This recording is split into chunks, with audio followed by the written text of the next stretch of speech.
vous avez des enfants, ou certains ont des petits-enfants, qu'est-ce qui nous plaît? D'avoir des enfants qui ne nous parlent pas, qui viennent à la maison, je veux voir papy, je veux voir mamie, ou je veux voir papa et maman, mais surtout, je ne veux rien dire. Vous imaginons-nous des enfants qui ne parlent pas. Ça, c'est terrible. On s'imagine qu'il y a une maison, par exemple, une famille qui a 5 ou 6 enfants, et il n'y a pas un enfant qui te parle, qui dise un mot. C'est invivable. Eh bien, nous, c'est ce qu'on fait malheureusement pour Dieu. Peut-être pas nous, les chrétiens qui lui appartenons, mais si on prend le monde dans lequel nous vivons, combien de personnes ne s'adressent pas à Dieu? Et c'est dommage. Alors que Dieu veut bénir chacun de nous, alors que Dieu veut faire du bien, eh bien on reste malheureusement indifférent. Donc l'œuvre de Dieu, c'est que vous croyez en celui qui m'a envoyé. Première chose, Jésus dit, croyez en Dieu, croyez en moi. Dans un passage, il dit, il y a plusieurs demeures dans la maison de mon Père. Et cette parole, elle est d'actualité encore. Et beaucoup de gens pourraient entendre ça. Croyez en Dieu. On pourrait dire aux gens, croyez en Dieu. Dieu existe. Dieu est vivant. Ce n'est pas un vieillard avec une grande barbe. Non, c'est Dieu. Il n'est pas l'image des hommes. Dieu est saint. Dieu est grand. Dieu est puissant. Et Dieu est éternel. Dieu, un jour, jugera ce monde. Et si nous n'avons pas fait la paix avec Dieu, qu'en sera-t-il? Nous pouvons faire cette paix par le nom de Jésus-Christ, qui a versé son sang à la croix du Calvaire. Nous pouvons être réconciliés avec Dieu, car le sang de Jésus nous purifie de tout péché. Et si j'accepte Jésus-Christ, j'accepte aussi son sacrifice. J'accepte ce qu'il a fait pour moi. Et là, je lui appartiens. Car si j'accepte Christ, j'accepte tout. Tout ce qu'il a dit, tout ce qu'il a fait. C'est pas possible d'accepter Christ et de dire ça je veux pas. Non, il faut tout prendre. Et ainsi, Jésus, donc, il leur répondit qu'il fallait, l'œuvre, c'est que l'on croit en Dieu. Et la bonne œuvre que beaucoup pourraient faire, eh bien, c'est déjà de croire en Dieu. Si notre nation, le monde entier croyait en Dieu, d'une manière conforme à sa parole, pas certains dieux qui n'ont rien à voir avec la parole de Dieu, le Dieu de l'Éternel, le Dieu de la Bible, le Dieu d'Israël, eh bien, si le monde faisait ça, on serait dans la paix. Et les choses seraient bien meilleures. Autre chose importante que Jésus dit, je suis le pain de vie, celui qui vient à moi n'aura jamais faim, et celui qui croit en moi n'aura jamais soif. Formidable cette parole. Jésus avait fait le miracle des pains quelques heures auparavant. Et les gens, ils sont restés là-dedans. Voilà, c'est bien. On a un prophète qui s'appelle Jésus. Pour eux, c'était ça dans leur esprit. Il multiplie les plats et les poissons. Donc c'est formidable, on aura toujours à manger. Ils étaient bien sur le niveau terre à terre. Mais Jésus, il va lever un peu la situation. Il va dire qu'il est lui le pain de vie. Le pain de vie spirituel. Notre corps a besoin de pain et notre âme a besoin du Seigneur. Comme nous, on a besoin d'une nourriture chaque jour, notre âme a besoin d'une nourriture. Et si on ne prend pas cette nourriture dans la parole de Dieu, si on ne prend pas cette nourriture dans la présence de Dieu, on la prend ailleurs. Dans toutes sortes de choses qui ne vont pas nous satisfaire. On va la prendre, cette nourriture, dans les plaisirs du monde, des choses peut-être qui sont mauvaises ou pas mauvaises, ça n'a pas d'importance, qui vont nous satisfaire un moment, mais qui ne vont pas nous satisfaire pleinement. Voilà.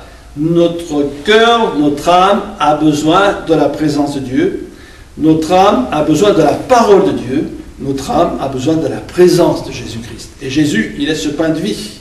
Et tous ceux qui ont soif de vérité, qui ont faim, qui désirent vraiment retrouver cette communion avec Dieu, cette paix, cette joie, cet amour, cette foi, ils peuvent venir auprès de Jésus, qu'il est là pour les aider, qui est là pour les remplir du Saint-Esprit. Alléluia.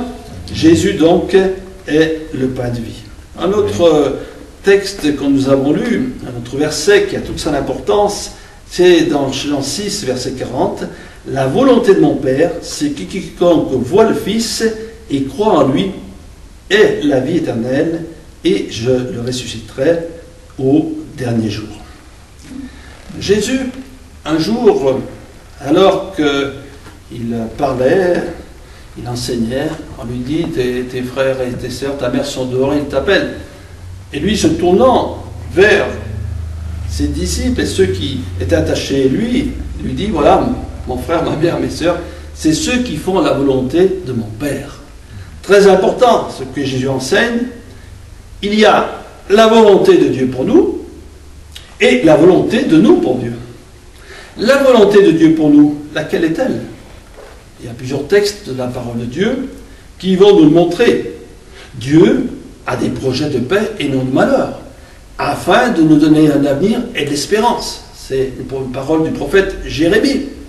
Dans le livre de l'épître de Paul à Timothée, il est dit qu'il y a un seul Dieu, un seul intermédiaire entre Dieu et les hommes, Jésus-Christ, qui veut que tous les hommes et les femmes soient sauvés et parviennent à la connaissance de la vérité. Donc, la volonté de Dieu pour chaque être humain, quel qu'il soit, eh bien, qui peut entendre ce message, Dieu veut que vous soyez sauvés. Dieu ne désire pas que quelques-uns soient sauvés. Dieu désire que toutes ces créatures soient sauvées. Et si elles ne le sont pas, ce ne sera pas la faute de Dieu. Là, Dieu a tout fait pour que l'homme, la femme, le jeune, l'enfant, la personne âgée connaissent et vivent ce salut. Voilà, c'est pour tous. D'ailleurs, Jésus a dit un peu plus loin, un peu plus haut, dans ce que nous avons lu, « Et je ne mettrai pas dehors celui qui vient à moi. » Ainsi, quelqu'un, de quel péché qu'il ait pu faire, de quel passé qu'il ait pu vivre, a la possibilité de s'approcher de Jésus, et Jésus ne le mettra jamais dehors. Il n'est pas question là de conditions sociales, il n'est pas question de riches ou de pauvres ou de race. Tous et tous les êtres humains ont droit à la grâce de Dieu. Toujours important de le dire. Nous avons tous la possibilité de connaître le salut de Dieu. Donc la volonté de Dieu, c'est que nous soyons sauvés. C'est que nous soyons délivrés pour certains des puissances des ténèbres, pour tous ceux qui ont touché à l'occultisme, à la magie, d'être délivrés de passion, de la drogue, de l'alcool, de l'impureté, des choses malsaines concernant la sexualité. Tout ça, le Seigneur, il veut délivrer.